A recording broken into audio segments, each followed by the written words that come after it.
Centro para la Excelencia Académica.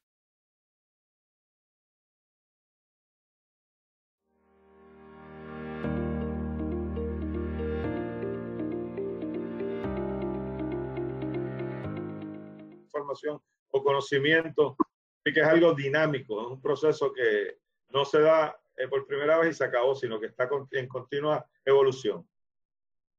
Hay unas dinámicas de trabajo, ahí ya veremos ventajas y desventajas de la diversidad, así como cómo se va trabajando con los intereses y los problemas que se encuentran en el proceso de investigación.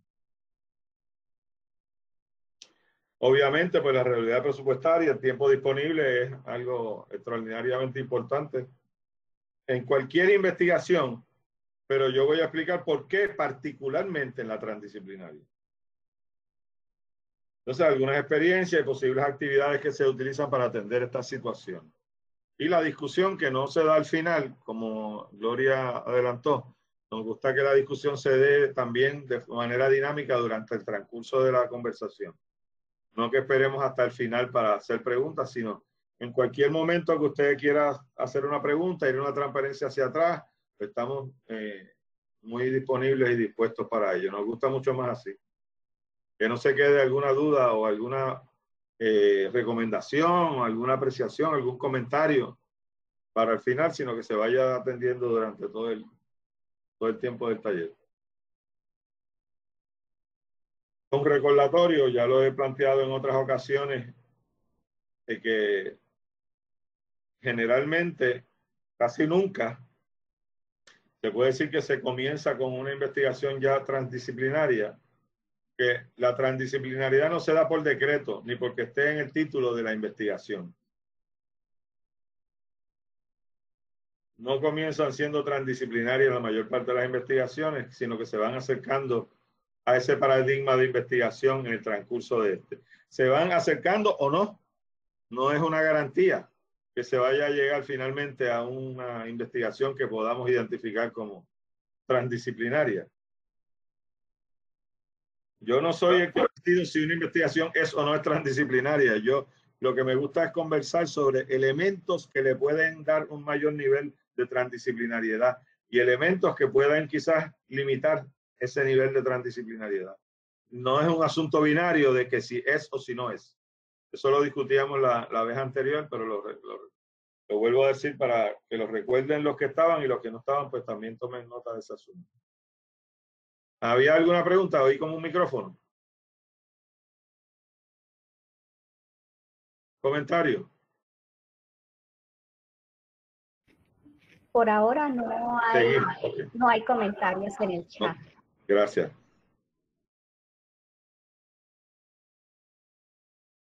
La transdisciplinariedad se ve en el ámbito de colaboración o fragmentación. Aquí hay una cita que me parece bastante interesante. Les recuerdo y les digo por primera vez que lo que está generalmente destacado en negrita es porque es algo que me interesa resaltar y darle un poco más de conversación. Tenemos una capacidad, ¿verdad? Esa inteligencia colectiva compartida de desarrollar la colaboración. Pero también hay fuerzas quizás culturales y sociales mayormente que se mueven en la dirección de la fragmentación. Así que nos vamos encontrando en ese contrapunteo de colaboración, fragmentación. Quizás tenemos en la academia, como se discutía bastante la vez pasada, tenemos una cultura y una institucionalidad que propende a la fragmentación. Y eso pues es una de las cosas, muchas de las cosas que tenemos que atender en el proceso.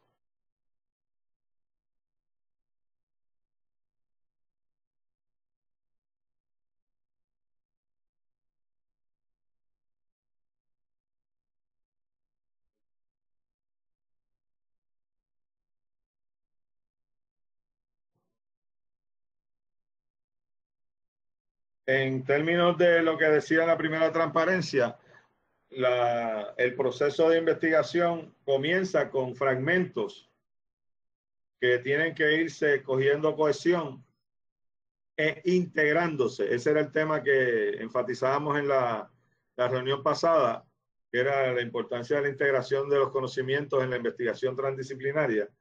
Es una que quienes no lo ha visto, no lo haya visto, pues los invito a que entren a la página del SEA y le den una mirada tanto a la presentación de PowerPoint como si les parece a la discusión, ¿verdad? En el video, las ventajas que tiene el ver el video es que están las preguntas, los comentarios y las aportaciones que hacen, que en muchos casos pues son hasta más importantes que las que hago yo también. Son complementarias y hasta mejores.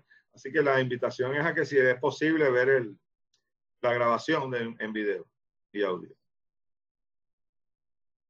El problema principal, ¿verdad? Son esas fuerzas, esas tendencias a la fragmentación.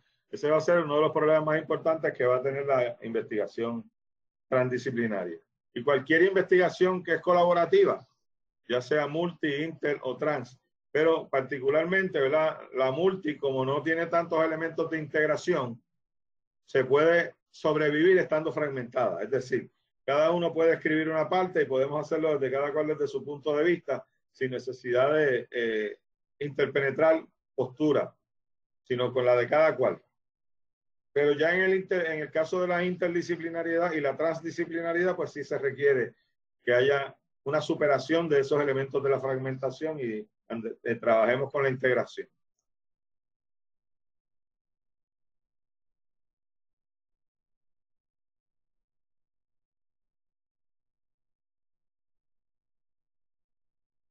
Esto es uno de los problemas que nos vamos a encontrar continuamente. Algunos de los actores, de los participantes en el proyecto, creen que su entendimiento, su versión de cómo es el problema es la correcta.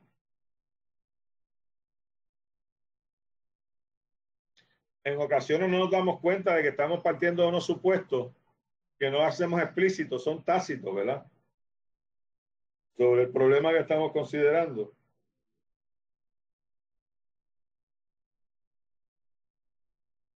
Y que lo que yo pienso, lo que yo creo, todos los demás lo creen también. ¿Verdad? Mis entendimientos y creencias son compartidas. El antídoto a la fragmentación, pues es un entendimiento y un compromiso, ¿verdad? Compartido. Pero eso se dice más fácil de lo que se hace por los obstáculos que iremos viendo durante el transcurso de la conversación.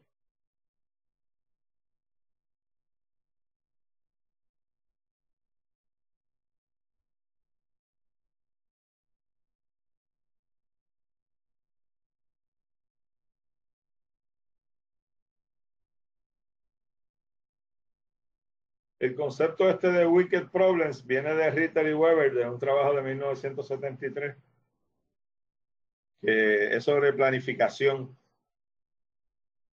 Implica unos problemas que tienen unas ciertas características, muchas características según estos dos autores, y que son los que nos producen las problemáticas que tenemos cuando vamos a trabajar con ellos. Según Ritter y Weber, estas son las características que tienen los problemas intricados o wicked. Vamos a darle un minutito para que la vean con calma. Cada problema es único. No hay una clara definición del problema. Las muchas causas y las muchas escalas están interconectados. Ahí los actores o los participantes tienen agendas conflictivas.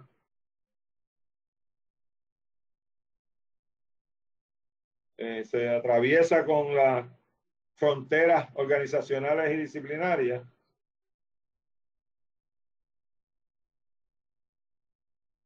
Cada problema está conectado con otros problemas. Cada problema intrincado está conectado con otros problemas. Cada solución se ramifica a través de todo el sistema. Las soluciones no están correctas o incorrectas, sino mejores o peores. No desde la perspectiva binaria que hay que ver la correcta o incorrecta, sino lo mismo que podríamos decir, ¿verdad? Que una investigación transdisciplinaria no es correctamente transdisciplinaria o incorrectamente transdisciplinaria, sino que es más o menos, mejor o peor desde la perspectiva de la transdisciplinariedad. Toma mucho tiempo para evaluar las soluciones. Los problemas nunca están completamente solucionados. Cada problema es único. Esas son, ¿verdad?, las características principales que según estos autores nos plantean que tienen los problemas de investigación. Asimismo va a ser, ¿verdad?, entonces el problema, la investigación transdisciplinaria va a estar más o menos identificada con este tipo de situación.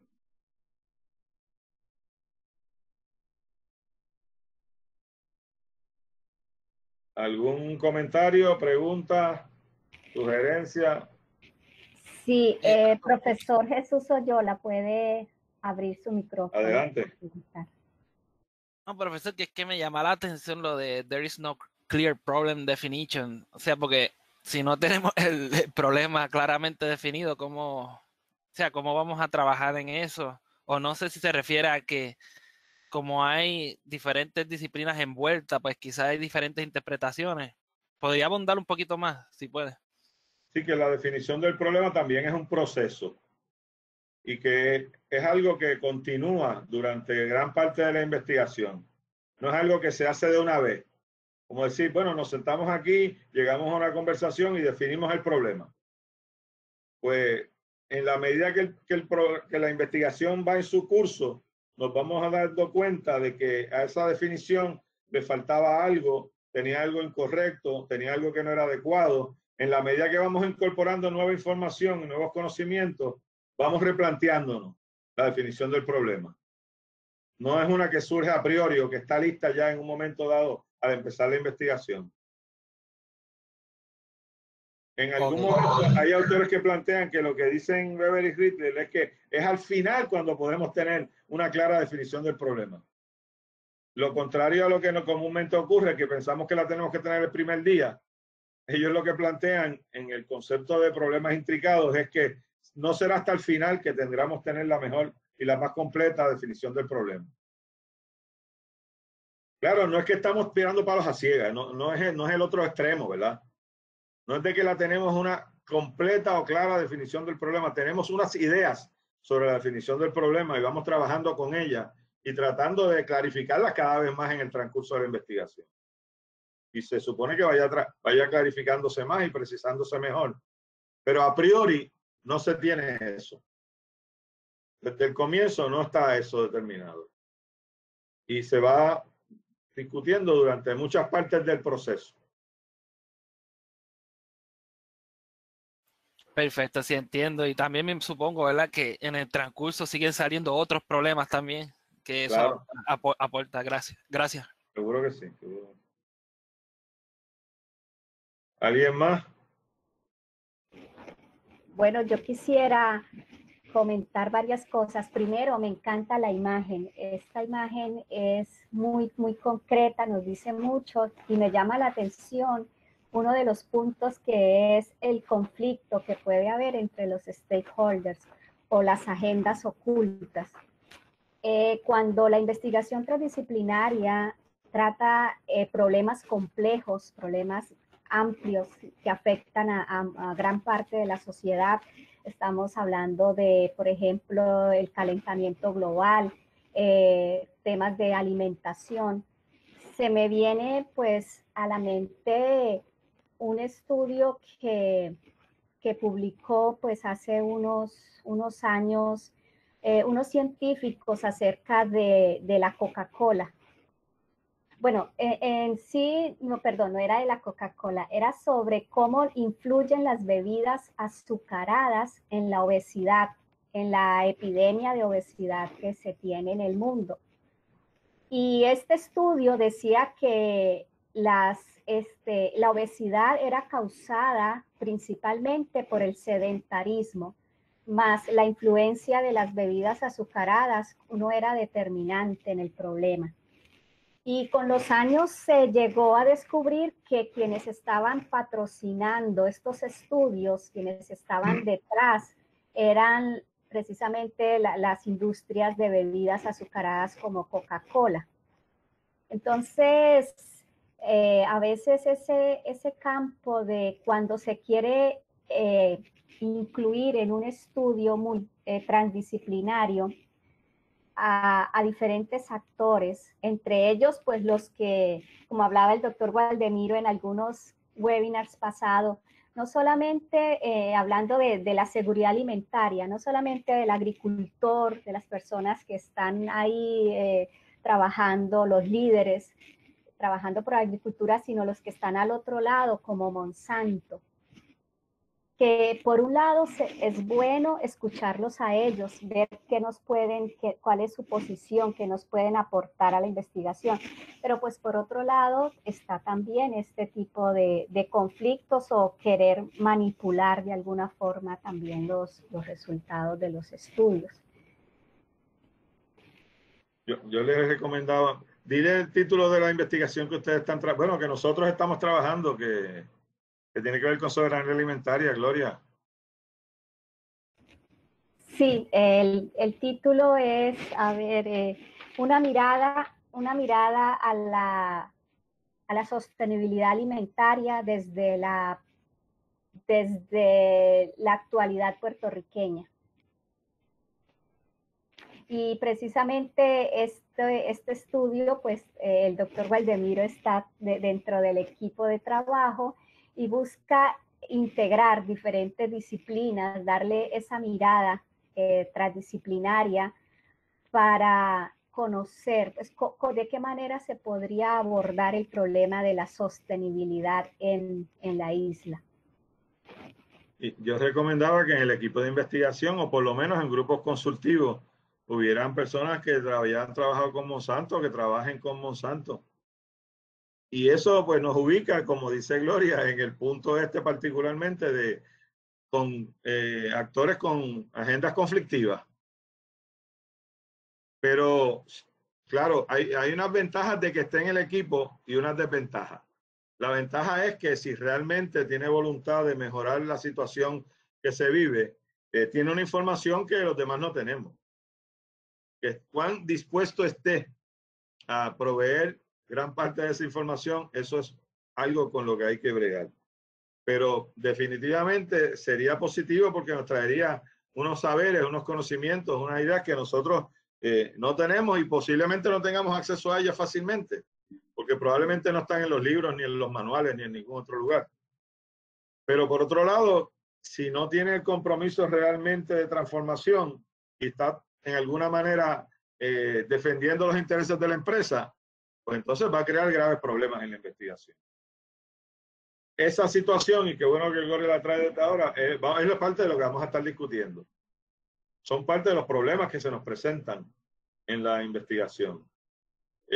A veces, cogemos el ejemplo del empleado de Monsanto y la sostenibilidad alimentaria porque a primera vista se ve que hay un problema. Y eso es positivo en el sentido de que estamos muy alerta de que va a haber ahí una agenda conflictiva. Pero en otras ocasiones no nos damos cuenta de los conflictos que puedan haber, porque son posturas epistemológicas, que no están tan vinculadas con el asunto monetario o con beneficios particulares económicos que yo puedo tener o dejar de tener, ¿verdad? O perder el trabajo en Monsanto, o estoy jubilado de Monsanto, pero como quiera puedo tener problemas con la compañía por todas las cosas que se firmaron de secretividad en algunos casos. Eso es un aspecto que se ve es bastante transparente, ese ejemplo. Pero vamos a encontrar muchos otros que no lo son tanto y que hay que ver cómo se manejan también. ¿Algún otro comentario?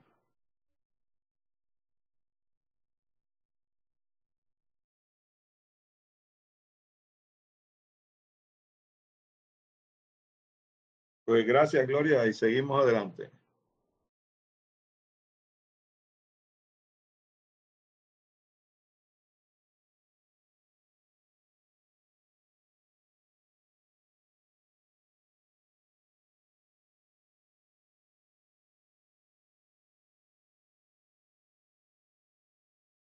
Esta es la justificación porque identifican como un problema intricado la misma investigación transdisciplinaria.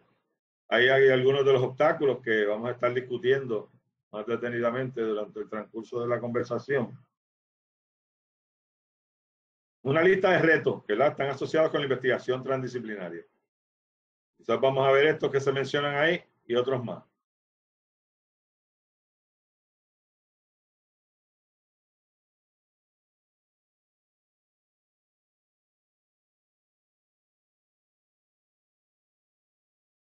Hay problemas epistemológicos, políticos, metodológicos, de diferentes índoles.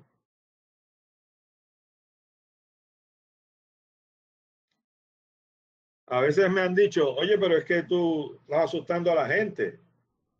La gente no va a querer entrar en investigaciones transdisciplinarias por lo difícil que es, por los problemas que tiene. Me quedo yo en mi esquina. Bueno, claro, te puedes quedar en tu esquina, pero sabes que estás trabajando con un pedacito del problema muy pequeño y que probablemente no impacta la solución global.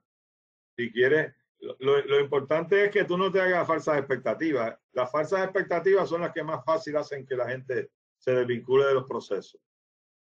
Ah, yo no pensaba que esto iba a ser así, me voy corriendo. No, no, hay que ver los aspectos que se producen favorables para la solución de los problemas y las dificultades que encontramos. Por eso es mejor saber que van a haber dificultades de entrada, cuáles son y cómo se pueden manejar, a pensar que todo va a ser, ¿verdad? Un cuento de hadas.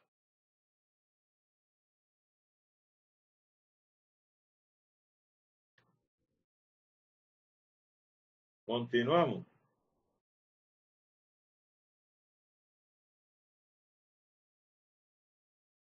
No sabemos cuándo hemos terminado, eso es otro problema. Siempre hay alguna incertidumbre. Por eso el asunto de la evaluación es muy complementario con esto.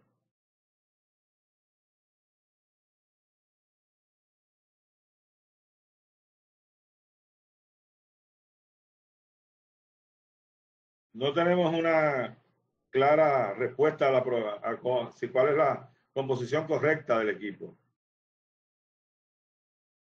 No estamos totalmente claros de cuándo debemos dejar de añadir o reducir los miembros del equipo de investigación. Eso se va sabiendo en el proceso. Tenemos, claro, unas pistas a partir de qué es lo que nos interesa investigar, qué conocemos de eso que nos interesa investigar, qué vamos conociendo de eso. Tras más sepamos, pues más pistas tenemos.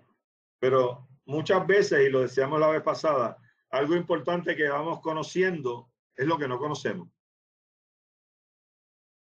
Y al principio no nos habíamos planteado que necesitáramos personas en este ámbito porque no conocíamos lo que no conocíamos adecuadamente. Y al conocer lo que no conocemos, pues entonces tenemos que reclutar, tenemos que traer personas que nos ayuden a producir conocimiento en esas áreas que nosotros no conocemos.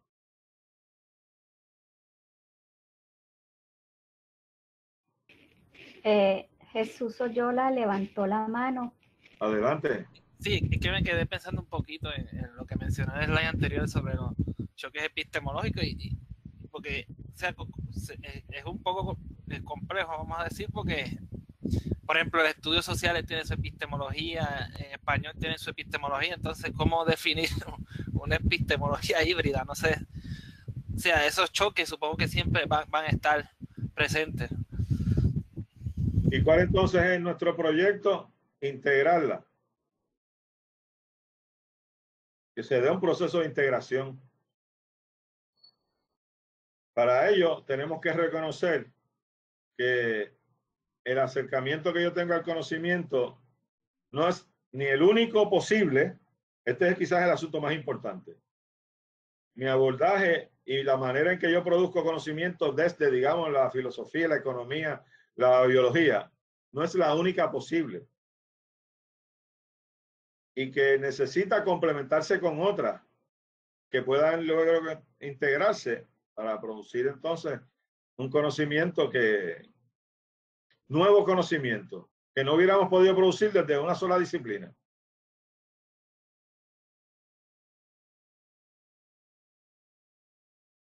Esto lo vamos a continuar conversando sobre la pluralidad epistemológica y la importancia que tiene en este escenario. Ustedes me dicen cuando detenga.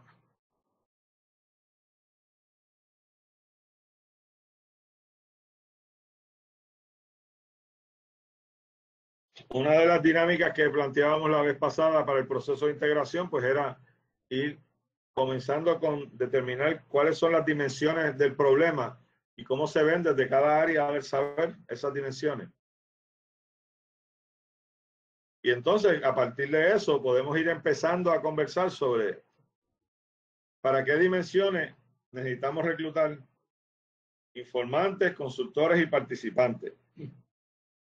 Es importante quizás que explique esas distinciones entre estos tres, aunque algunos ya la habrán escuchado, pero si no, los otros se nos van un poco a quedar rezagados. Los participantes son los que están en el equipo de investigación, eso es lo que sabemos generalmente. Los informantes son las personas a las que yo le voy a preguntar porque tienen una información que me interesa. O donde voy a obtener la base de datos donde va a estar esa información. La investigación tradicional, pues hace entrevistas, cuestionarios, grupos focales, busca en bases de datos, hace pruebas, o sea, también hace una prueba de sangre, es una forma de obtener información. Y eso es como se hace una investigación tradicional a partir de los informantes. Pero puede ser que usted necesite conocimiento sobre una dimensión y que no la pueda tener dentro del grupo de investigación. Aunque haya tratado, no la pueda tener. Por ejemplo, yo creo que es un grupo de investigación muy bueno para trabajar con el problema de las adicciones, pues son los neurocientíficos, psiquiatras, psicólogos, biólogos, médicos, adictos, familiares de adictos, exadictos, policías, curas, jueces. Entonces, ¿ustedes se imaginan un equipo de investigación de esa magnitud y con esas posibles posturas encontradas? Cada uno desde su lugar como stakeholder, ¿verdad? Como actor, nos podría dar una información muy importante. Es posible que lo podamos tener en un equipo de investigación.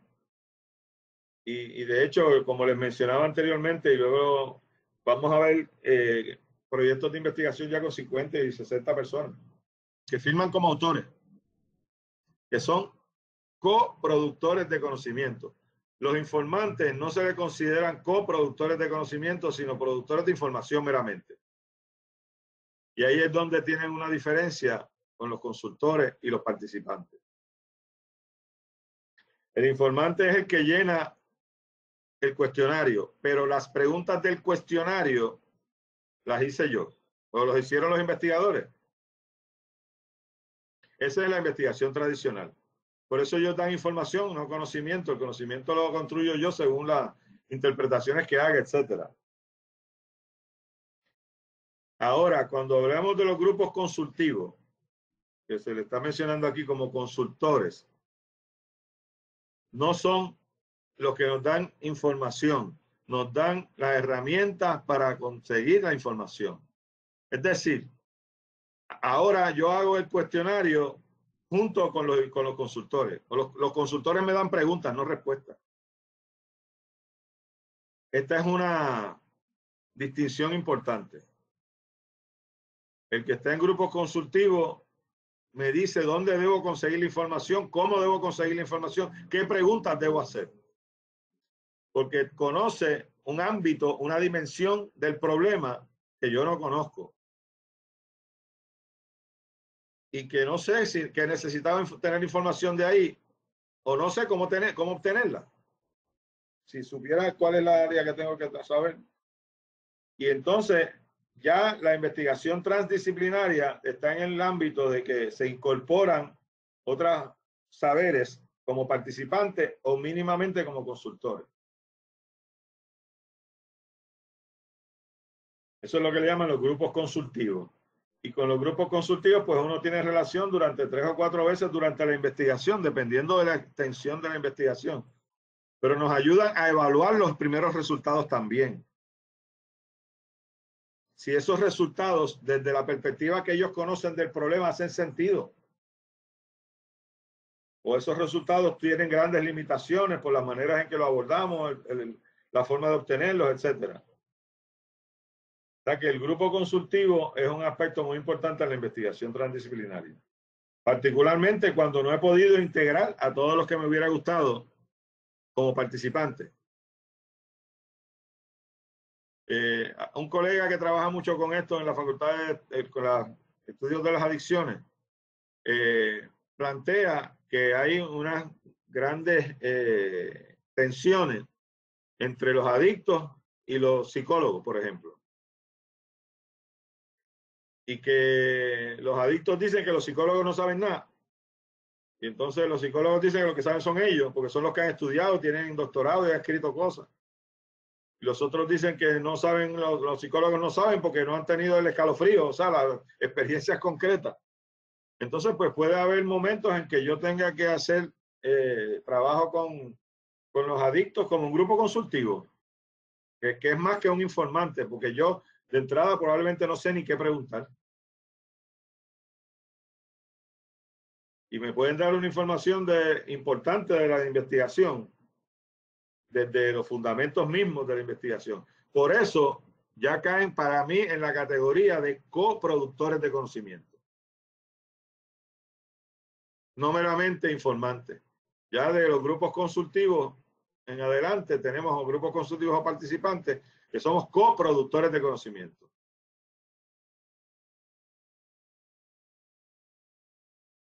Y entonces eso es importante, cómo se va a trabajar con el grupo de investigación, quiénes necesitamos, qué papel, qué función le vamos a identificar, qué posibilidades hay de que tengan esta o la otra. Pero eso es una discusión que es tremendamente importante en el grupo de trabajo.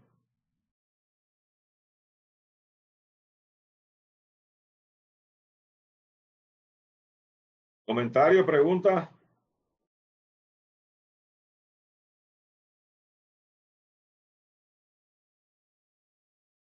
Continuamos.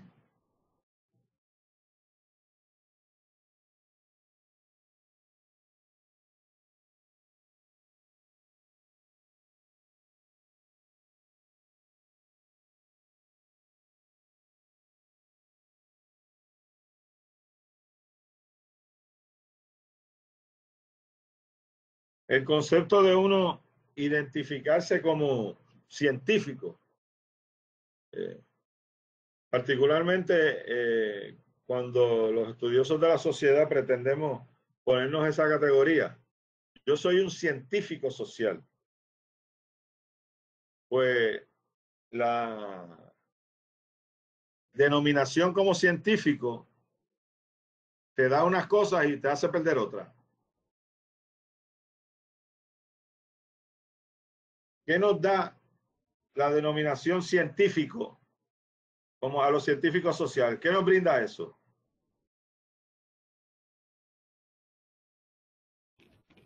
Un estatus, ¿cierto? Lo está colocando sobre los demás actores del estudio. Y una legitimidad. Legitimidad a mi trabajo. Porque lo que yo he hecho es un proceso científico.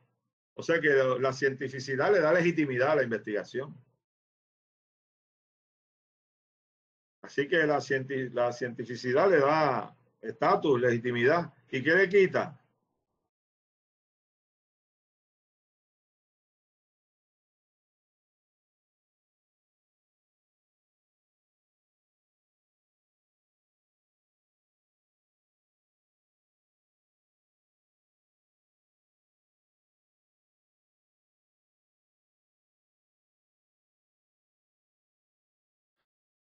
Actualmente, yo uso este ejemplo, ¿verdad? Que me pareció bastante ilustrativo. Y es que estamos a partir de la neurociencia determinando cuánto amor tiene una persona por otra. ¿Cuál de las dos ama más a la pareja?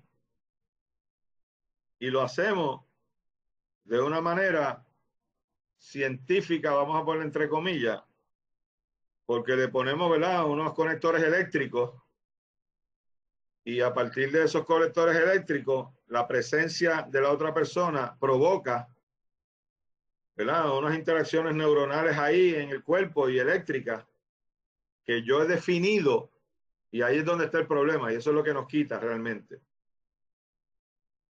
La cientificidad nos requiere unas definiciones operacionales que limitan probablemente el asunto que estoy estudiando. Porque podemos decir que el amor es realmente una interacción energética, solamente. O que eso es lo que determina la cantidad de amor que hay. Los flujos energéticos neuronales que se dan en la relación con otra persona o otro ser.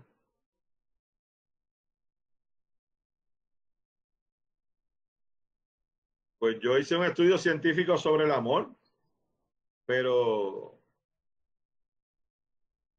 de alguna manera yo no pensé, eso es la palabra caricatura, pero es exagerada, pero hice un reduccionismo, reduje el ámbito de lo que es el término, ¿verdad?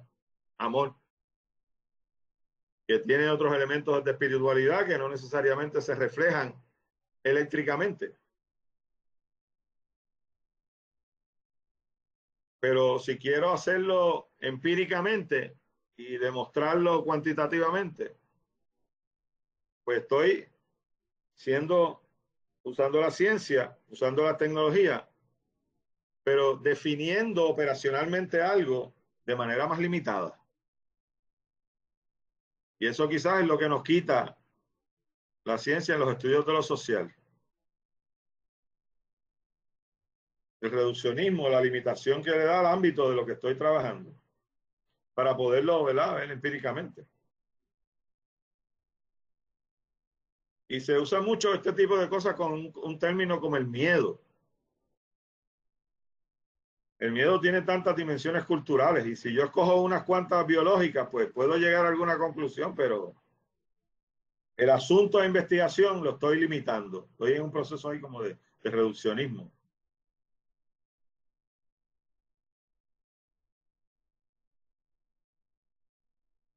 Entonces, claro, lo que hay aquí con la perspectiva de la mirada académica, científica, es que pues el prestigio que uno tiene al involucrarse en una investigación con agricultores o con, ¿verdad?, consumidores o qué sé yo, un caso como de alimentario, también hay que bregar con los cocineros, además con los agricultores, con otros personajes, y que tienen un conocimiento, según quizás puedo yo decir, muy simplista, muy elemental, comparado con el científico, que es producto de muchos años de estudio y cultivo de la ciencia. Y eso pues puede crear incomodidades, o frecuentemente las podría estar creando en los equipos de investigación. Requieren suficiente humildad para uno decir, yo conozco de estas cosas y de estas no. Y de estas no conozco porque son parte de una experiencia que tiene la gente que yo no he tenido. Y entonces no pretender que se establezcan claramente jerarquías de quién aporta más a la investigación. Eso es bien difícil de trabajar. Porque ahí un poco nos vamos con los trabajos de Feyerabend sobre el todo vale, que me lo han preguntado muchas veces a mí en talleres como este, si yo estoy proponiendo un populismo epistemológico y de que todo vale. Probablemente lo que hay al interior de esa pregunta, que no se dice con la pregunta tal como la formulan, es si todo vale lo mismo. Porque yo creo que la pregunta de si todo vale algo es fácil de contestar. Sí, todo vale algo, lo que cada cual aporta tiene algo que yo no sabía y que puedo aprender, pues aporta algo, vale algo. Ahora, la pregunta esa de, ¿vale lo mismo?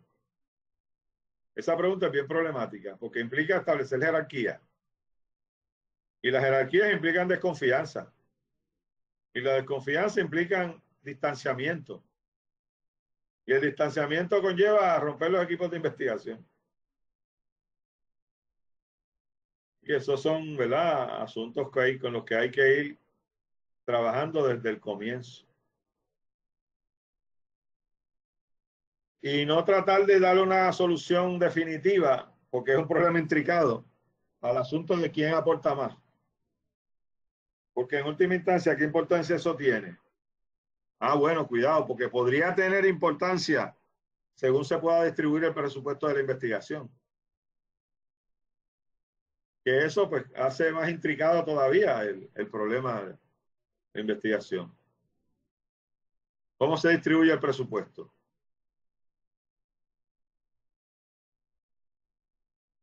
Continuamos. Ustedes me dicen si no.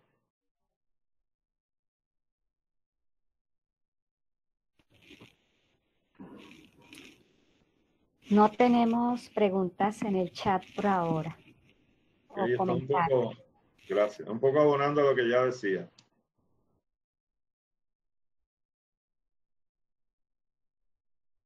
Profesor, ¿podría mencionar un poquito más sobre lo que mencionó de lo que le mencionaron de lo que usted propició era un populismo?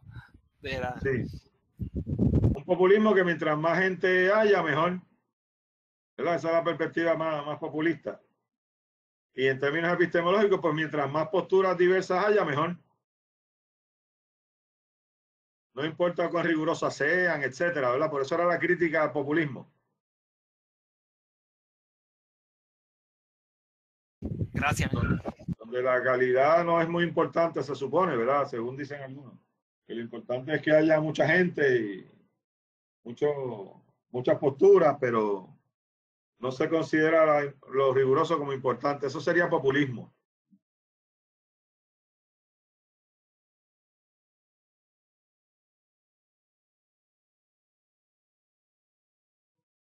Cuando hablamos de las disciplinas académicas, también tenemos que recordar que las disciplinas tienen subdisciplinas. O sea que los niveles de especialización que se dan a nivel académico y disciplinar es tremendamente importante. En la medida que nos vamos cada vez especializando más, y de seguro que el tema de la medicina es conocida por todas y todos, ¿no?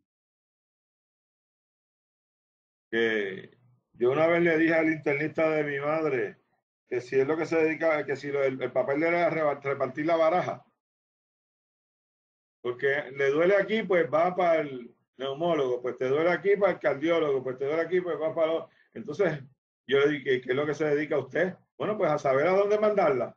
Y como que si eso fuera tan difícil de saber, no sé. Realmente yo estoy trivializando el asunto, ¿verdad? No me lo tomen en serio. Y tengo una extraordinaria relación con muchos internistas. Pero la cuestión de que haya subdisciplina y que esas especializaciones conduzcan a que uno sepa mucho de poquito y que quizás no sepa tanto de las interacciones que se dan entre unas y otras áreas de la salud y del ámbito de la salud, lo biológico con lo cultural.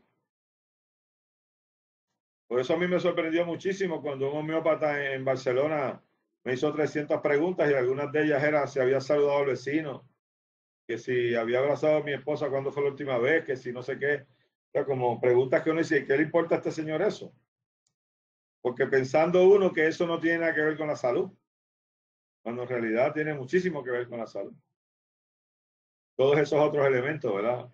Que no se toman tanto en consideración y que normalmente un médico tradicional no pregunta.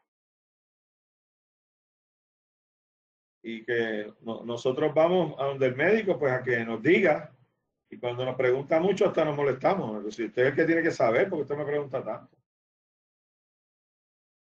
Pues en ese diálogo es que puede ser que se vaya conociendo mejor y viendo las direcciones del asunto, etcétera. Por eso en la escuela de medicina se le da mucha importancia a ese historial. Y hay unos gente que hace mejores historiales que otros porque incorporan unas dimensiones que otros no incorporan. Y de qué manera pues tienen también la forma de conseguir que le digan lo que usted espera, lo que usted necesita saber. Y si no lo pregunta de forma adecuada, pues no lo va a tener. Pero insisto en que puede ser que en un equipo de investigación haya, qué sé yo, un biólogo, pero que ese biólogo no tenga la formación que se necesita para el trabajo que estamos haciendo. O que haya un economista, pero no alguien que trabaje con el asunto de costo-beneficio como lo haría un especialista en esa subdisciplina, que es la que se necesita aquí. Así que además de disciplinas hay subdisciplinas. Y quizás pues la mirada se va estrechando a partir de que se va profundizando, pero estrechando. Y el término que se usaban es que termina sabiéndolo todo de nada, que es una exageración y no es un término que no quizás debería yo repetir, pero es en verdad la caricatura que hacen cuando la gente se sub especializa, que lo sabe todo de muy poco. Yo termino especializado en el tercer tornillo de la cuarta ventana de la sala y no conozco nada de la casa. Esas son, ¿verdad?, las metáforas que se usan para hablar de la sub especialización.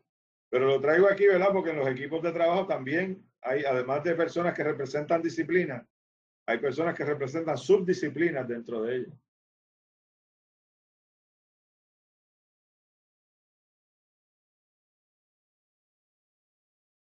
Un líder académico que necesita integrar personas de la comunidad y cuáles son las que representan más ese problema en la comunidad, pues probablemente no sé.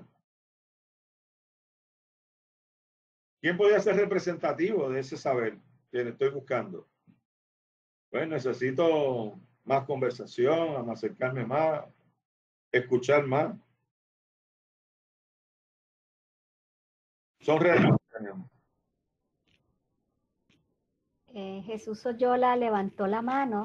Puede Adelante. abrir su micrófono para... Sí, es que de pronto se relaciona con lo que mencioné del populismo y ahora con lo que menciona de la disciplina académica y parte yo supongo que del problema que existe es que cómo se definen esas disciplinas académicas y cuáles son las diferentes perspectivas sobre ello, porque una de las preguntas que yo me hago, que todavía no entiendo, es por qué, por ejemplo, el departamento de matemáticas está separado del departamento de educación matemática. O sea, para mí deberían estar juntos. O sea, porque están dentro de las matemáticas, la educación y la investigación en matemáticas. Yo supongo que parte del problema que existe en la academia es que no se tienen claro esas disciplinas académicas o cómo clasificarlas.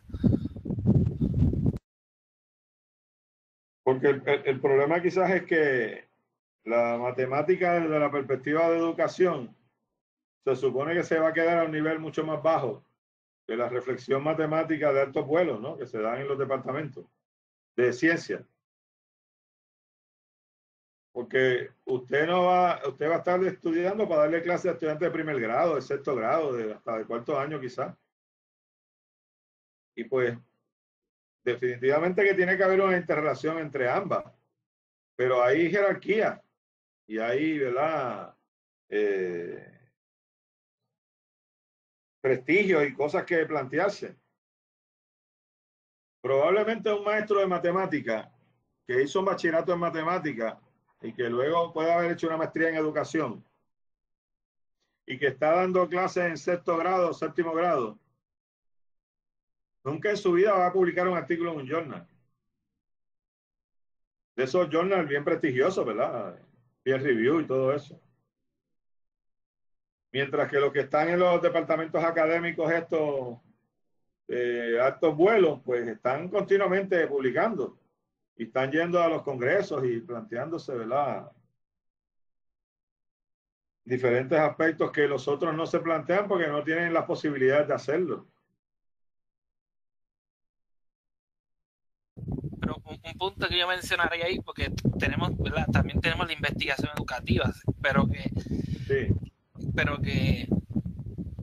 O sea, ¿cómo me explico? Las personas, y eso está en estudios, que la mayor parte de las personas que trabajan, que hacen un doctorado en matemáticas, terminan siendo profesores.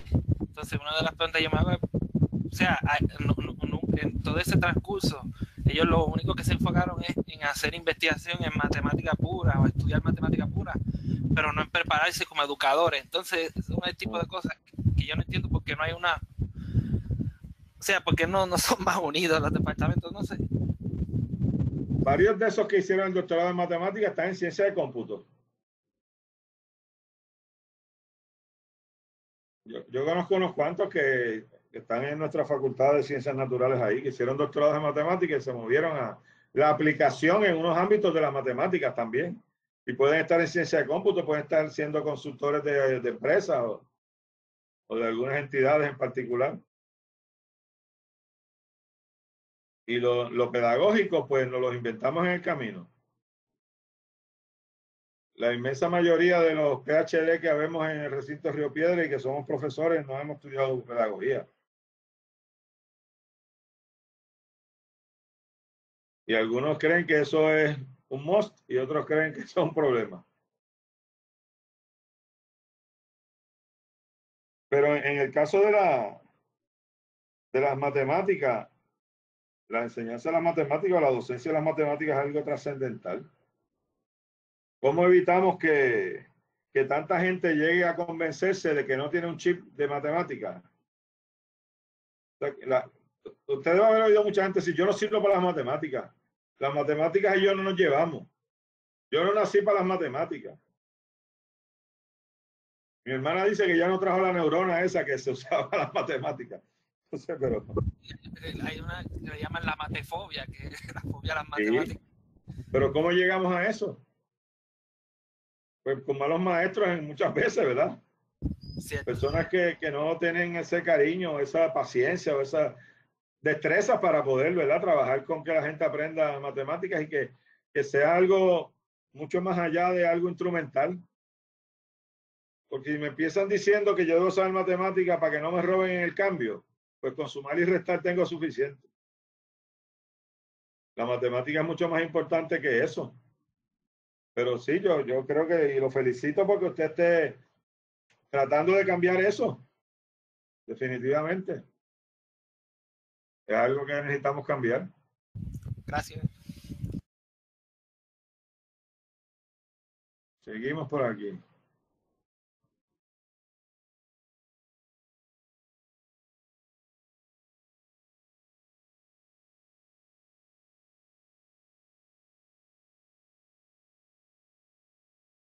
Mientras más heterogéneo el equipo de investigación, pues más problemático es, más intrincados son los problemas. Hay que estar continuamente en un proceso reflexivo, que es un proceso de aprendizaje y de crecimiento. Eso, hasta que no se involucren en el proceso mismo, en una investigación así, no se van a dar cuenta de cuán realmente estimulantes son los procesos que se dan ahí y cuánto aprendizaje hay. Porque aprendemos de muchas cosas que no tienen que ver necesariamente con el problema que estamos investigando, sino con conocerse uno mismo más, sobre la paciencia, sobre la empatía, que eso es algo que también vamos a ver más adelante. Cómo se maneja con el ambiente, ya sea exógeno, endógeno.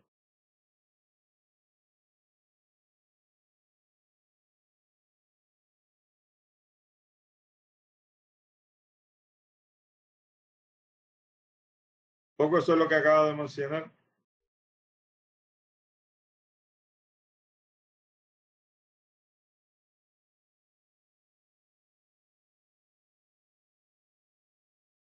Hay que asignarle tiempo a eso. Hay que reconocer que es muy, muy importante. Talleres, dinámicas, etcétera.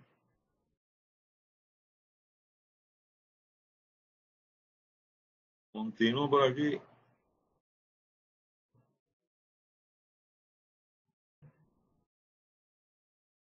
humildad, paciencia, reflexividad y sobre todo apertura. Lo que mencionábamos la vez pasada cuando hablábamos de esto, lo que Nicolescu denomina como la zona de no resistencia. Esa es la apertura.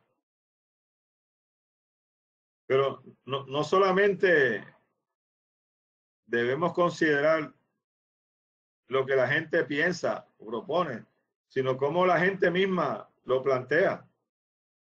Porque puede usted estar de acuerdo con el planteamiento, pero lo plantea de una manera en que usted se siente como rechazo, como resistencia al planteamiento. Y con eso pues hay que ir trabajando también.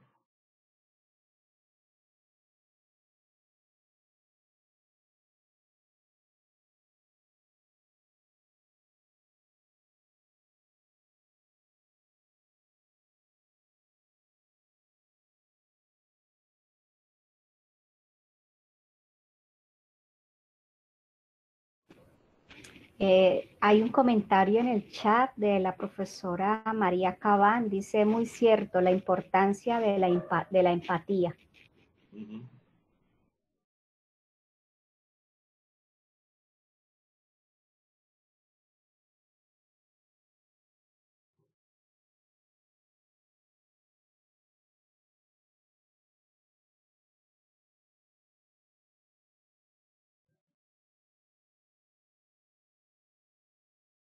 La ambigüedad es un asunto que a veces nos da trabajo manejar. Queremos que todo esté claro, que tengamos bien qué día va a pasar cada cosa, qué día lo otro. La incertidumbre y la ambigüedad nos crean ansiedades. Y hay que trabajar con la incertidumbre y la ambigüedad porque así es el mundo. Así es la vida.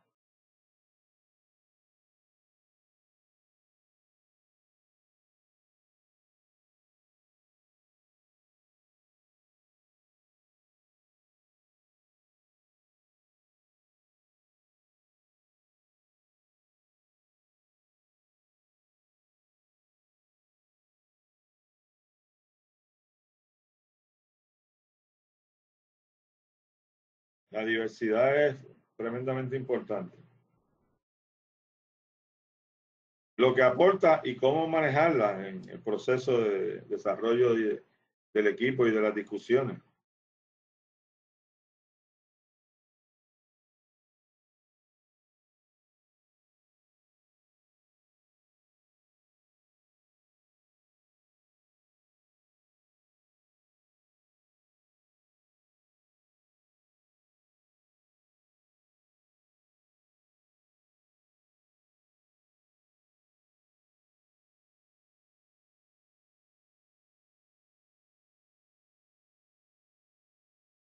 Algo que se está sugiriendo bastante en muchas investigaciones es que además de un ensayo académico a una revista o de un libro, que tengamos otras formas de expresar los resultados de la investigación.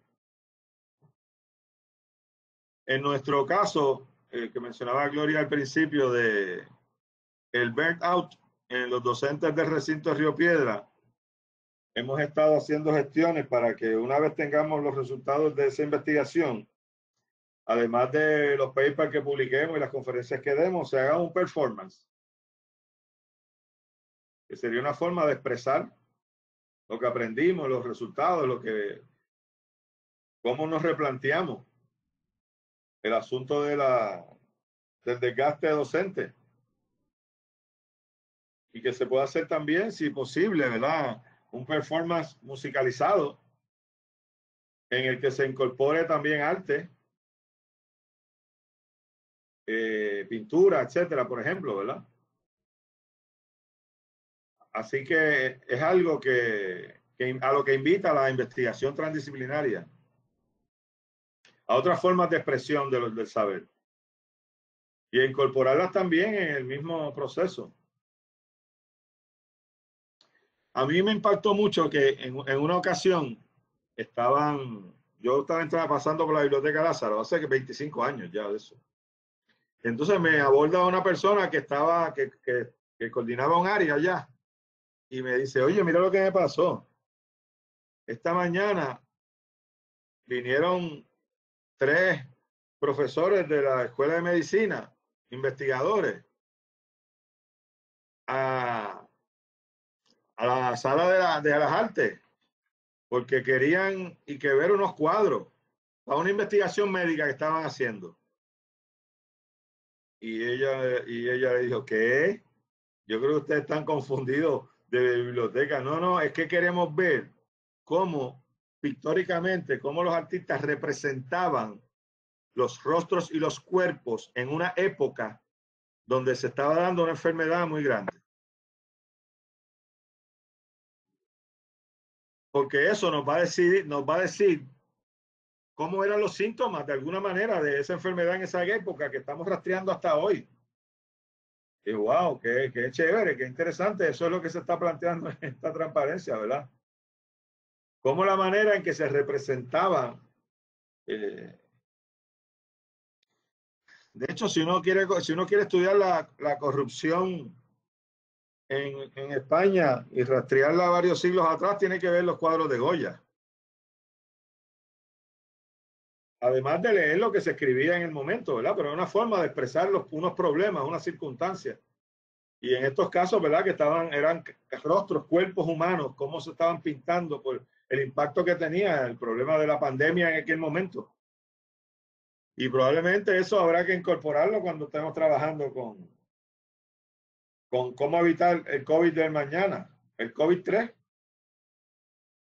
o 20 o 25, ¿verdad? Si es el SARS-CoV-2 el que tenemos, que sería SARS-CoV-3, o COVID-22, 23, el año que sea, o el 30, ojalá que sea en el 60 o el 70, pero las formas de expresión artística son unas fuentes importantes de conocimiento y también formas de expresar el conocimiento que tenemos. Y eso es una de las características de la investigación transdisciplinaria.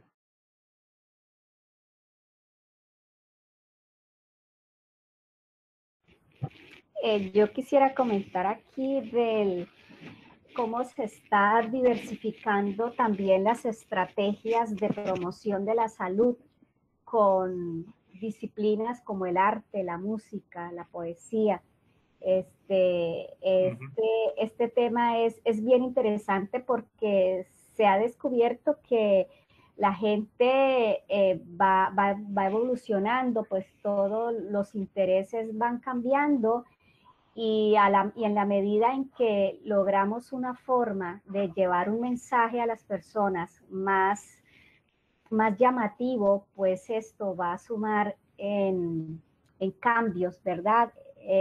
Entonces, como por ejemplo, mediante un performance se puede llevar un mensaje, por ejemplo, para prevenir, un mensaje de estilos de vida saludables para prevenir el cáncer. También mediante la música, como a través de unas ciertas vibraciones, las personas logran relajarse, logran tener un mayor recepción de un tratamiento médico. Y así, entonces, es más, esta pandemia nos ha llevado también a ver cómo se ha integrado la medicina con la economía, con la educación, el arte, así que esta mirada amplia que debemos tener los profesionales es importante, ¿no? Tener en cuenta los diferentes saberes para mejorar nuestras estrategias o nuestra forma de transmitir ese conocimiento. Sí, el cuerpo completamente, ¿verdad? Como forma de conocimiento y con todo su sentido. Cómo uno incorpora, ¿verdad? Esos estímulos que son de diferentes magnitudes.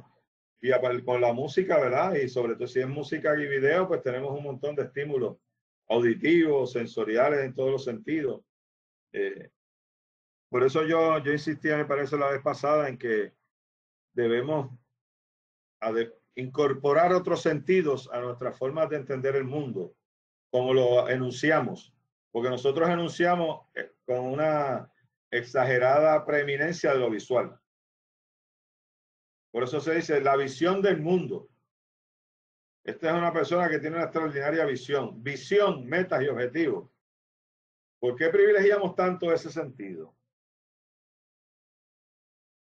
De hecho, en nuestra socialización familiar nos limitaban el uso de los otros porque se parecía que fuera incorrecto tocar, oler, lamber. Todos esos otros sentidos eran como formas incorrectas de aprender. Eran formas complementarias o son formas complementarias. Por eso yo he estado prefiriendo decir cosmovivencia en vez de cosmovisión. Porque hemos limitado, ¿verdad?, la otra forma. Y como está planteando Gloria, ¿verdad?, los estímulos que se llegan por diversidad de formas y que impactan el cuerpo en su conjunto, pues son generalmente más efectivos, ¿no? Hay un investigador africano que se llama Sia Irobi, que señala que la filosofía solamente se puede aprender bailando. No es suficiente con leer, tienes que bailarla, tienes que bailar. O sea, el cuerpo tiene que ser parte del proceso de aprendizaje filosófico. Una postura interesante. Pero tiene, ¿verdad?, que ver con esto que decíamos acá.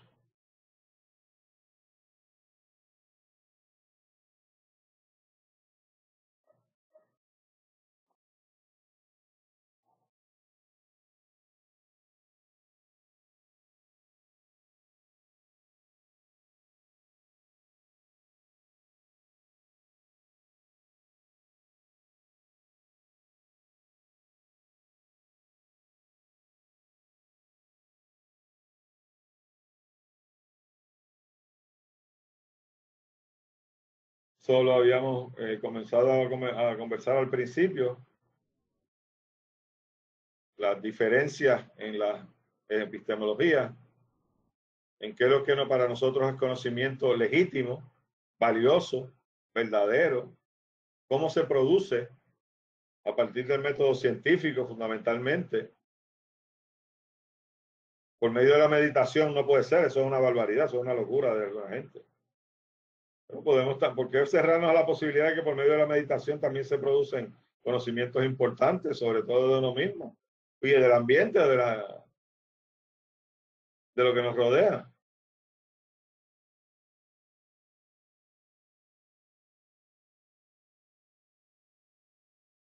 Eso requiere bastante conversación. Los autores proponen, pues, el pluralismo epistemológico que yo mencionaba.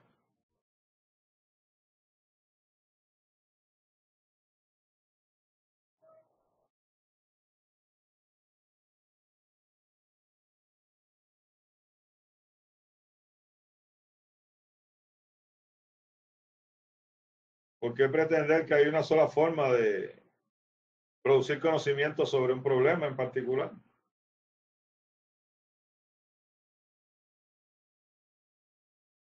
Y hay pluralidad de formas, pluralidad de perspectivas, pluralidad de metodologías, de interpretaciones, que requieren entonces ser integrados, claro.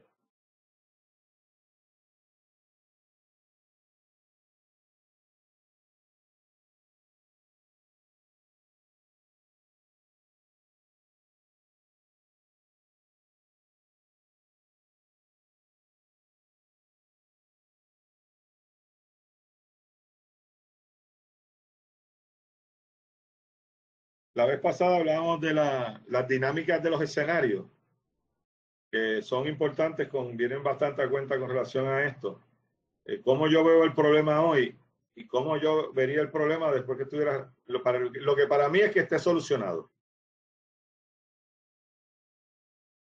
¿Cuáles son los resultados esperados que yo tengo? Pues podemos tener resultados esperados diversos y tenemos que ir buscando la manera de integrarlos.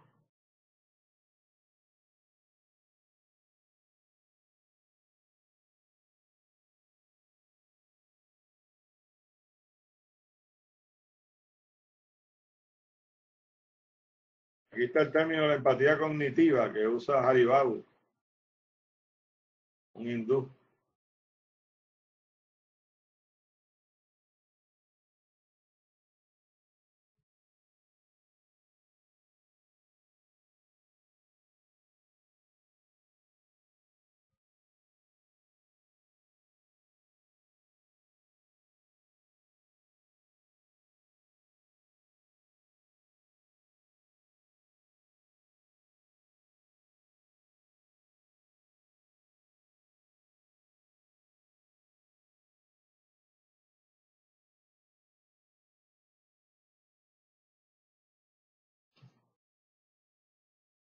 El proceso de negociación, de transacción, de llegar a entendido, va a ser extraordinariamente importante en la investigación colaborativa en general.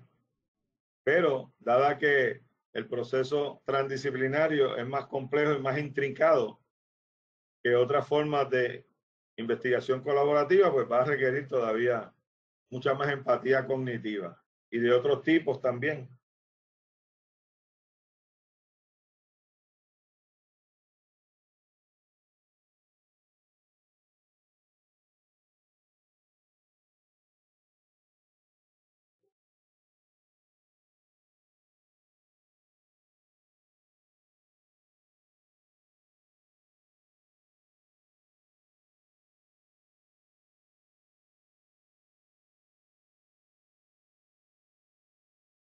Los consensos son procesos que en ocasiones se hacen difíciles porque la comunicación a veces no fluye adecuadamente.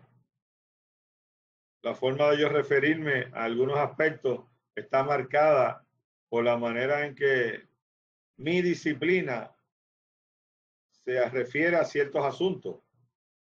Y tenemos pues que compartir la manera en que cada uno se refiere a ciertos problemas, a ciertos abordajes. Reconocer que esa es una de muchas formas de expresarlo. Buscar maneras que nos puedan ayudar a un mayor entendimiento. Como es, ¿verdad?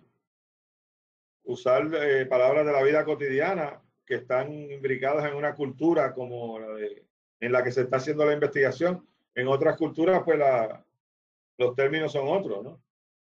Los términos de la conversación.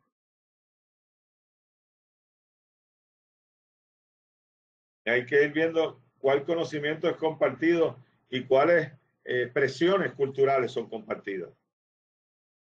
Porque a partir de esas expresiones culturales es que mejor podemos llegar al proceso de conocimiento de qué cada cual está planteando y qué cada cual propone.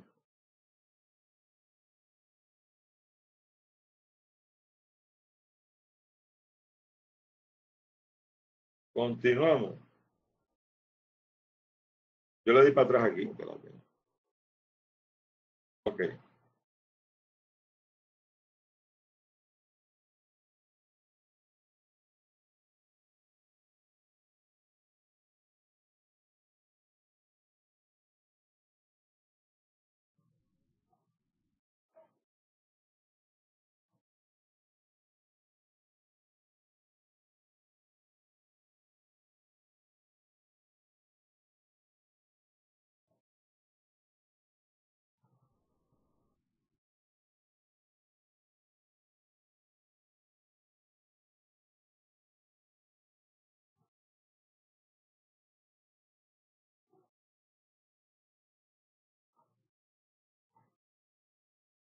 Quienes han tenido la oportunidad de participar en los cursillos prematrimoniales, posiblemente recordarán la importancia extraordinaria que se le asignaba a los asuntos de comunicación. Se decía, por lo menos en el que yo estuve, que los problemas se resolvían por medio de la comunicación. La comunicación era como una varita mágica. Y ni en las relaciones matrimoniales ni en los grupos de investigación es una varita mágica, porque la buena comunicación tiene muchos prerequisitos para realmente ser buena comunicación. Si uno en una conversación no ha identificado claramente qué es lo que a uno le molesta de lo que está ocurriendo y por qué le molesta eso, porque esa molestia puede provenir de elementos míos que no he superado, o pueden ser problemas que se dan en el medio, en el proceso, ¿verdad? En las circunstancias. Si yo no tengo suficientemente claro eso, no puedo tener una comunicación efectiva. Yo tengo que buscar más adentro para tratar de determinar qué es lo que me está molestando, por qué me molesta eso, cómo sería algo que no me molestase. Y entonces podemos trabajar con una comunicación más efectiva.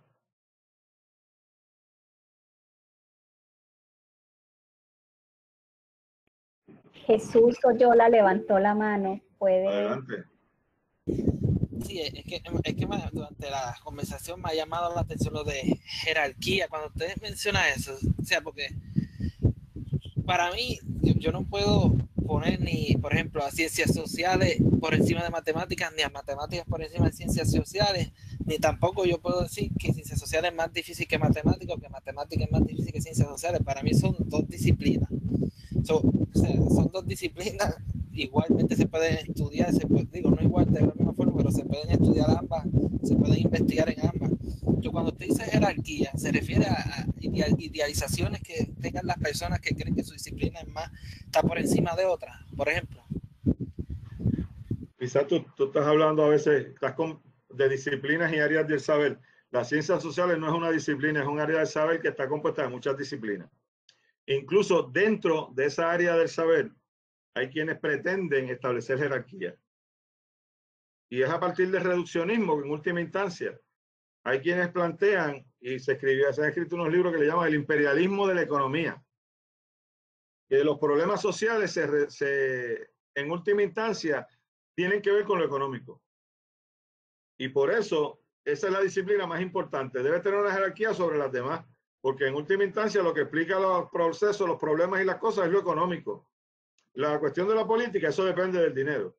La cuestión de las ansiedades y los miedos depende de si tú tienes más o menos dinero. O sea, si uno reduce el problema a cuestiones monetarias, pues la economía entonces tiene una mayor jerarquía.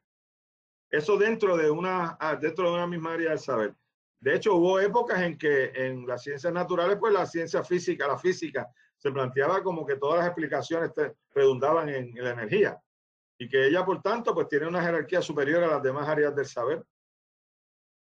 Así que ahí hay, en términos de las ciencias sociales y las ciencias naturales como áreas del saber, pues mucha gente ha dicho históricamente que las ciencias naturales tienen una mayor jerarquía porque son más científicas y sobre todo porque pueden producir un conocimiento más objetivo.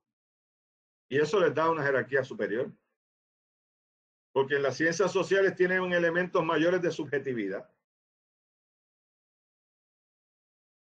Seguramente ustedes han escuchado algo de eso, que es triste en un sentido, porque lo que quiere decir es que en las ciencias naturales se puede hacer más objetivo por dos razones. Una, por los instrumentos son más sofisticados, vamos a decir.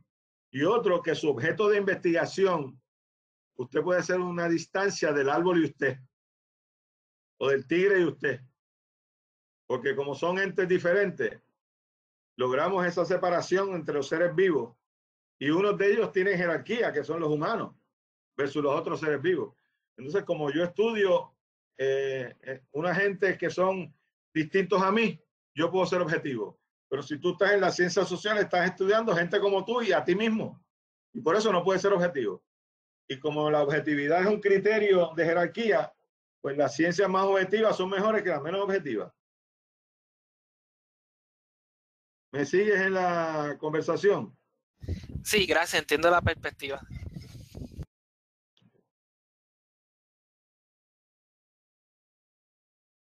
Y evidentemente entre los saberes producto de la experiencia y los saberes certificados, como se les llama.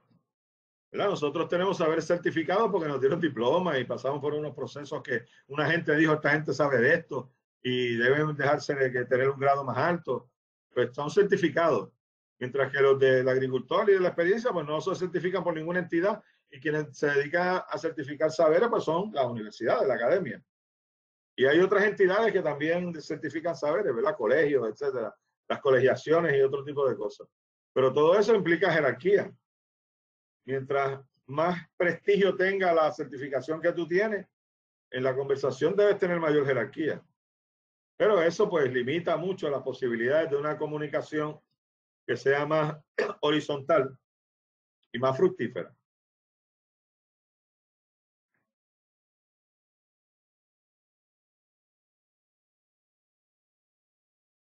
Continuamos.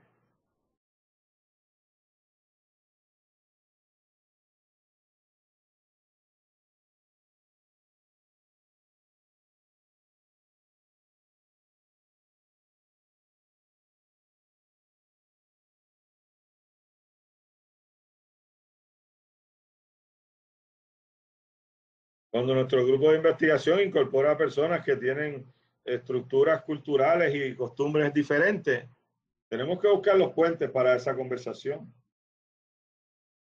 y hacer abordajes que van más allá de la cultura más monolítico.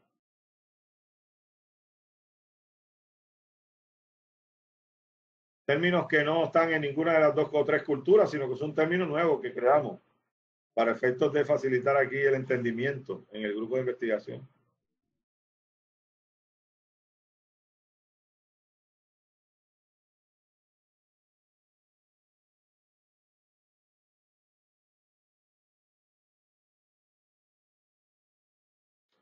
Cuando llegaron los suizos a Guatemala, que lo hablábamos la otra vez en el trabajo aquel que resumió Gloria, pues evidentemente tenían un problema cultural trascendental muy difícil, que no es meramente lingüístico. Con un traductor no se resuelve. El traductor puede traducir palabras, pero incluso los significados de esas palabras. De hecho, el término buen vivir, que se traduce, digamos, del Suma Camaña Aymara. Los Aymara entienden que buen vivir no da cuenta de toda la complejidad de ese término y que con eso no se expresa lo que ellos quieren decir con el Suma Camaña. Y en el caso, ¿verdad?, de los quechua con el Suma Causay, que también es vivir bien o buen vivir, que esa traducción lingüística no da cuenta de todo y que pues, las palabras tienen límites y el lenguaje también. Y por eso hay que usar entonces la poesía, el arte, otras formas de expresión, porque el lenguaje tiene sus límites.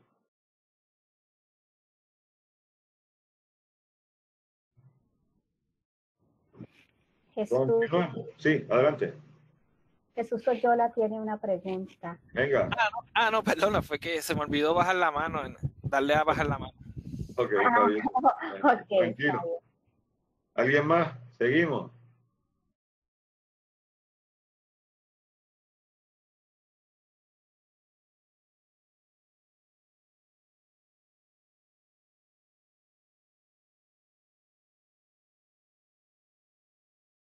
Otra vez el asunto de la jerarquía, ¿verdad? Hay unas culturas mejores que otras. Hace un rato estábamos discutiendo en la revista Umbral. Hay un número que están proponiendo sobre la crisis de las humanidades. Y estábamos hablando, ¿verdad?, de la mirada eurocéntrica y cómo uno establece, ¿verdad?, unos criterios de evaluación. En unas discusiones con un colega que tiene unos años más que nosotros, los otros dos, estábamos hablando del arte haitiano y reconociendo y valorando el arte haitiano. Y él nos miraba y nos decía, pero ustedes están hablando en serio. ¿Ustedes creen que eso es arte? Comparado con Miguel Ángel, con Leonardo, con Botticelli. Y uno se pregunta, bueno, ¿y por qué debe decir que el arte haitiano no es arte utilizando esos criterios? Son productos culturales diversos. Y probablemente desde la perspectiva etnocéntrica yo no pueda entender el arte haitiano. Porque lo quiero mirar desde la perspectiva estética de lo que para mí es la belleza. Porque aprendí eso, que eso es lo que era lo bello. Lo mismo podemos decir con el asunto de la música. Hay montones de gente vinculados a pensamientos sobre la música, decir que, o la práctica de la música, que decían de entrada que el reggaetón no es música. Y uno se podría decir, bueno, rítmicamente tiene unas melodías, pero quizás no son las que se esperan de otra música. Algunos dicen que lo que no es música clásica no es música. Pero esos son, ¿verdad?, posturas donde se establecen jerarquías y que uno puede entender que usted se socializó con unos patrones y paradigmas de lo que es lo bello, lo que es lo musicalmente bueno, lo que uno le estimula bien, pero eso no quiere decir que sean las únicas posibles. Y ahí pues padecemos del eurocentrismo, el occidentalismo, que se convirtió en canon. Y es la forma correcta de hacer música, pintar, escribir, todo.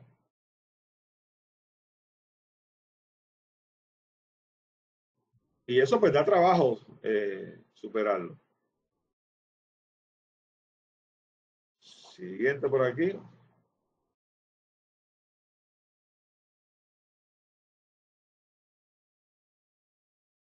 En el proceso de aprendizaje, de compartir, de comunicación, de conversación, pues vamos llegando, ¿verdad? A tener una metaperspectiva, una autocrítica, a una separación, ¿verdad?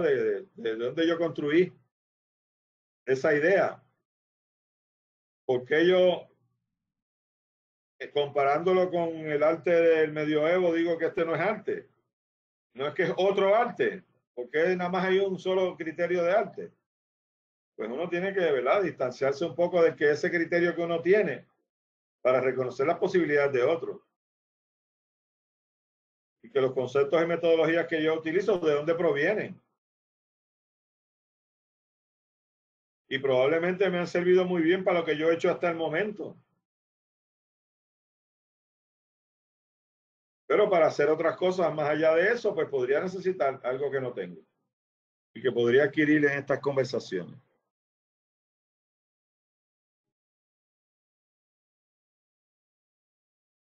Esto es un poco algo que yo mencionaba de otra manera.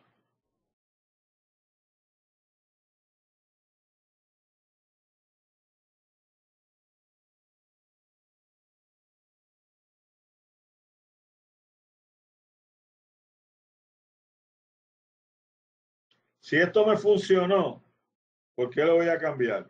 Bueno, quizá porque lo que va a hacer ahora es otra cosa. No desde una sola perspectiva, sino de unas múltiples perspectivas. Pero la gente como se apega mucho a eso porque tienen sus identidades construidas en gran medida a partir de esa socialización disciplinar. A muchos de nosotros, pues, nos gusta decir, pues yo soy sociólogo urbano, yo soy economista, yo soy antropólogo cultural, yo soy no sé qué. Porque eso es parte de unas identidades que se van construyendo. Y es difícil de distanciarse o de vincularse de esas identidades. Y decir, bueno, no, yo soy una persona. Yo se los he mencionado otras veces cuando a mí me dicen, tú eres economista. Yo digo, no, yo soy Waldemiro. A mí esa disciplina y esa formación no me construye mi identidad completa. Es muy poquito de mi identidad realmente eso. Entonces, ¿por qué yo decir que soy economista? O sociólogo, o biólogo. Porque son unas identidades que dan unos prestigios, ¿no? Y sobre todo si me muevo en un mundo de la academia, pues eso, por eso la gente pregunta como de forma muy cándida e ingenua, tú eres economista, como si, ¿verdad? Eso fuera, todo el mundo tuviera que tener una categoría o un sello de esos que se dan ahí. Una especialidad. De hecho, en una ocasión vino una invitada a la Facultad de Estudios Generales y una decana nos presenta a mí y a otro compañero como los expertos en investigación, los expertos en estudios generales. Digo, pero es que ¿cómo yo voy a ser experto en eso? ¿Qué querría decir que yo soy experto en transdisciplinariedad o experto en educación general? Pero el término experto, pues, se utiliza significativamente en nuestro mundo, es muy, muy utilizado. Y eso, pues, nos da una jerarquía, unas identidades y un valor social.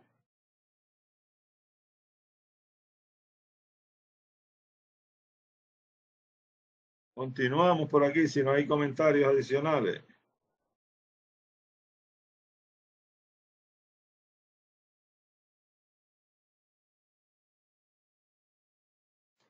Tenemos que construir métodos, ¿verdad?, que se ajusten al problema. Y podríamos partir de los que conocemos. y darle algunos ajustes, integrarlos o crear nuevos. Si no es posible, pues mejor. Pero siempre pensando en verdad que no. Ese era uno de los elementos del gráfico aquel. Cada problema es individual, es diferente. Eso es una de las cosas que tiene que ver con los problemas intricados. Y en las investigaciones, pues reconocemos que cada problema es distinto. Tiene sus particularidades porque nos importa mucho el contexto. Y los contextos, pues, son generalmente diferentes. No es lo mismo estudiar un problema en un condominio de Isla Verde que en una montaña de Utuado. Estamos en contextos diferentes, hay elementos del mundo diferentes que te están considerando en cada uno de esos contextos. Y eso todavía estoy en Puerto Rico nada más. No me fui a Asia, a China, al Amazonas. Son evidentemente contextos todavía mucho más diversos, más diferentes al mío, aunque conozco más.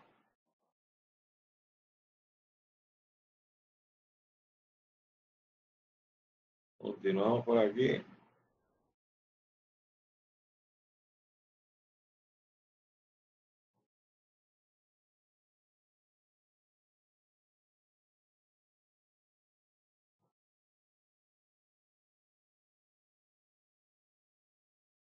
Eso es lo último que decía, lo que tenía que ver, lo anterior. Quizás las fronteras no comienzan a desaparecer, pero se hacen más permeables, más abiertas, menos herméticas. Esas fronteras disciplinarias. Quizás no pierden completamente identidad, pero se hacen más maleables. Permiten cruzarlas, no se convierten, ¿verdad?, en un obstáculo al paso.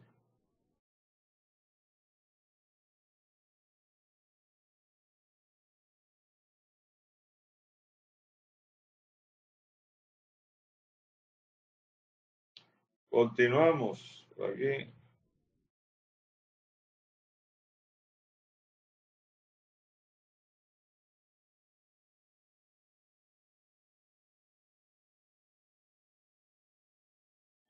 La metodología es evolucionante, vamos evolucionando continuamente en el proceso. No es fija, no es un a priori meramente.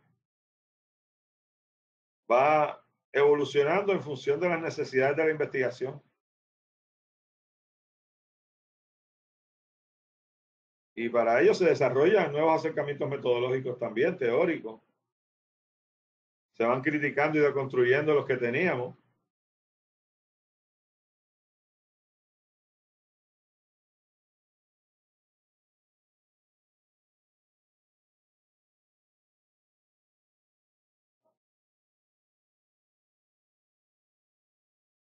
Continuamos.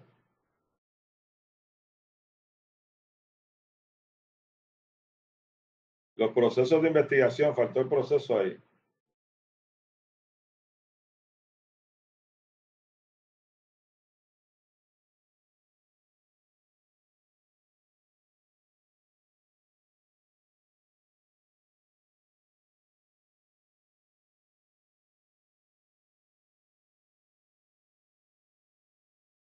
Términos recursivos se usa mucho en la investigación transdisciplinaria.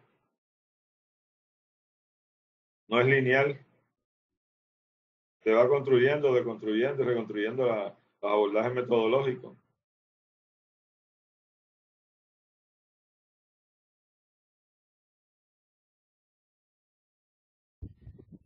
Se podría decir entonces que, o sea, como que en forma general no se pueden definir metodología en la investigación transdisciplinaria, o sea, en cada investigación se define, o sea, cada metodología es particular a la investigación, no se podría hacer como algo, una abstracción o una generalización de. Podría ser que, déjame ver dónde yo estoy aquí. Okay. Podría ser que pudieras utilizar cosas que se utilizaron anteriormente en otra investigación, pero no un calco tal como fue en el otro lugar, porque los contextos cambian y eso determina cosas importantes. No quiere decir que se empiece de cero. Eso es lo que quisiera que no quedara la duda. No empezamos de cero, pero tampoco podemos tomar las cosas tal como las hicieron en otro lugar. No, lo reconocemos lo que se hizo. ¿Qué de eso nos puede ser de utilidad en nuestra investigación? ¿Qué de eso no? Y vamos construyendo en el camino a partir de algo. Porque puede ser que la investigación pues ya tiene unas cosas adelantadas. Por ejemplo, en muchos ámbitos, digamos, del COVID, antes del SARS-CoV al SARS-2, hay muchas cosas comunes. Hay cosas que son el 94% iguales, el 78% iguales. Entonces hay cosas que podemos entonces, herramientas que tuvimos para entender aquel, lo podemos usar para entender esto, pero no nos van a ser suficientes. Así que necesitamos algo más. Sí, metodologías que sean dinámicas, responsivas y abiertas. Adelante. No, en mi caso, gracias por la respuesta. Ok.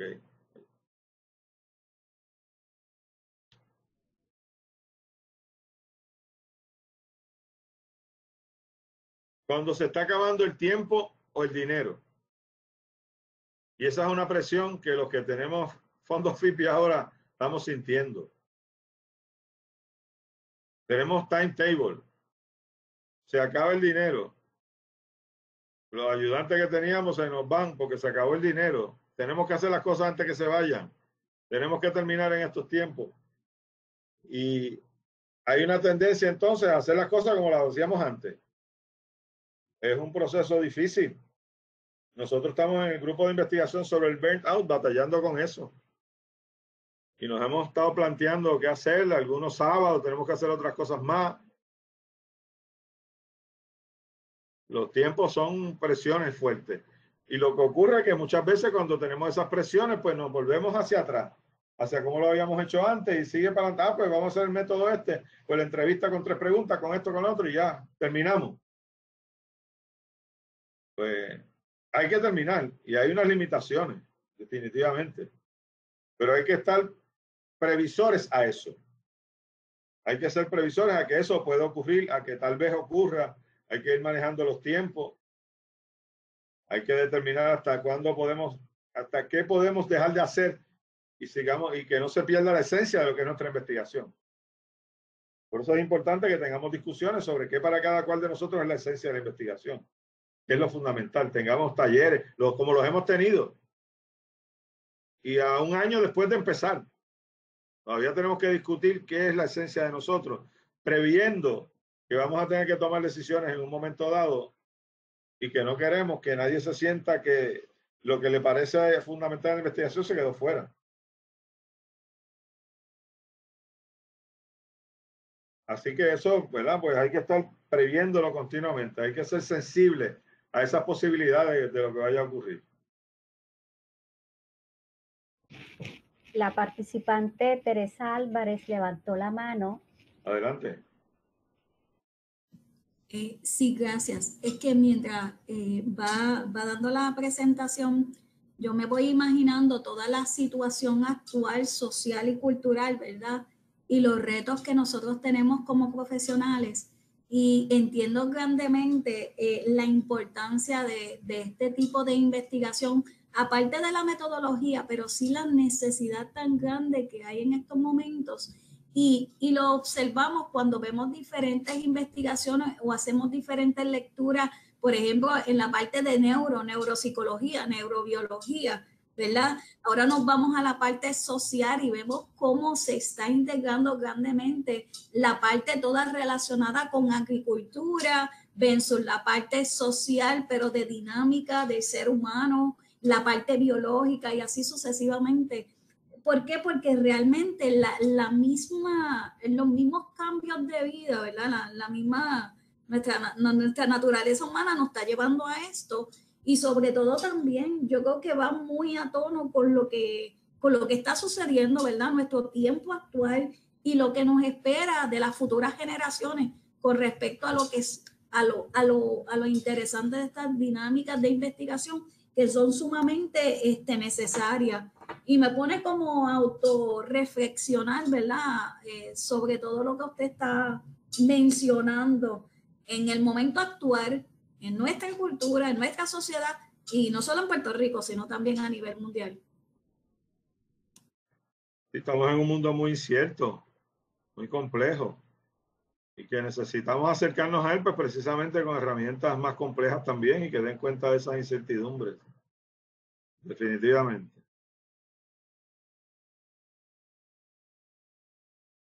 Algunas recomendaciones.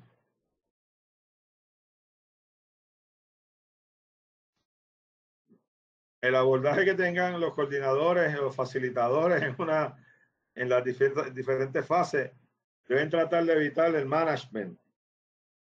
Ser como la Junta de Control Fiscal, el control, y ser más participativos en los procesos, ¿verdad? Eso es algo que se recomienda insistentemente.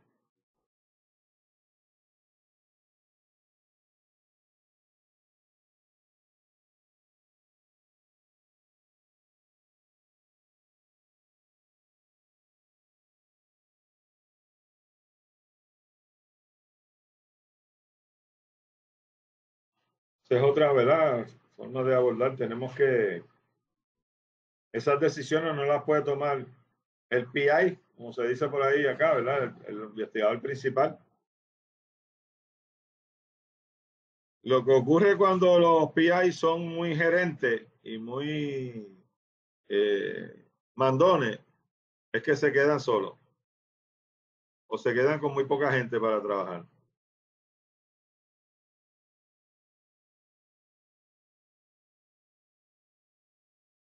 Mientras más colectivo y democráticas sean todas las decisiones, mejor.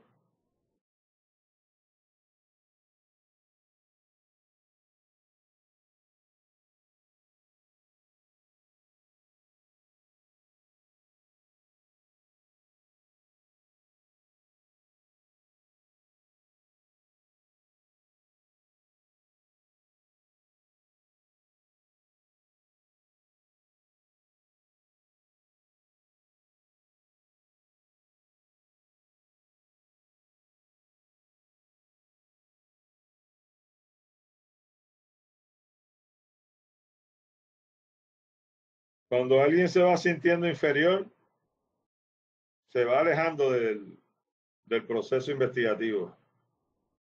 Y en muchas ocasiones, pues, termina yéndose del equipo de investigación. Yo les comentaba al principio la experiencia en el Instituto Tecnológico de Santo Domingo, que empezamos con 5 proyectos y terminaron 3.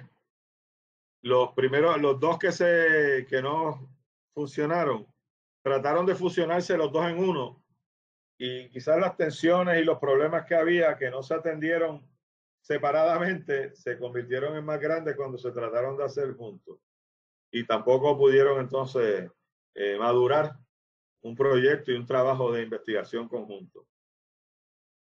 Por diferentes razones, ¿verdad? Pero lo que quiere decir es que eso es algo que ocurre con más frecuencia de lo que a uno le gustaría.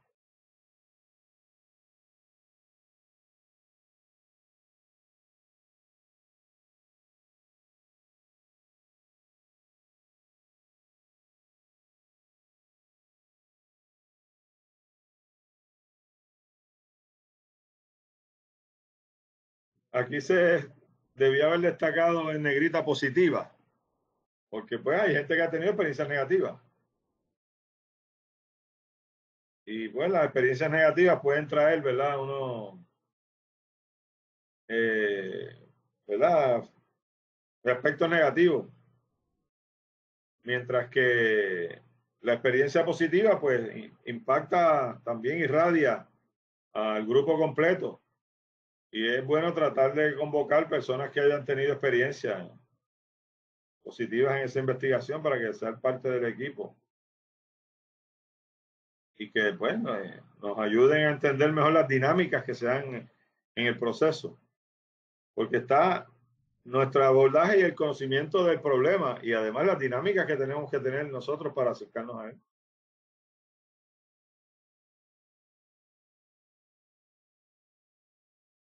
En conclusión,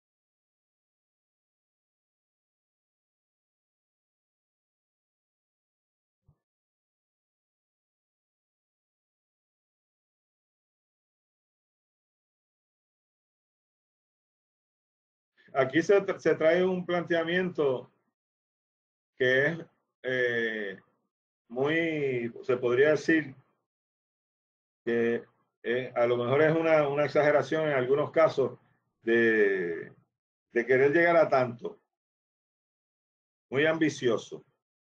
Es que se apliquen los resultados de la investigación.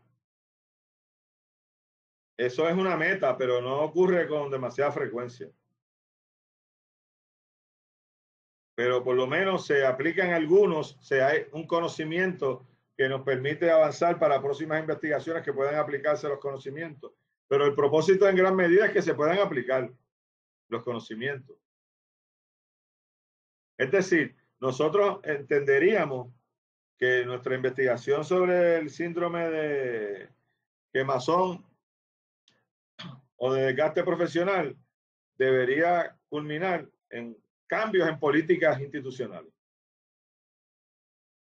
que se convierten en estresores o en prácticas, además de políticas, o en prácticas institucionales que se convierten en estresores para los docentes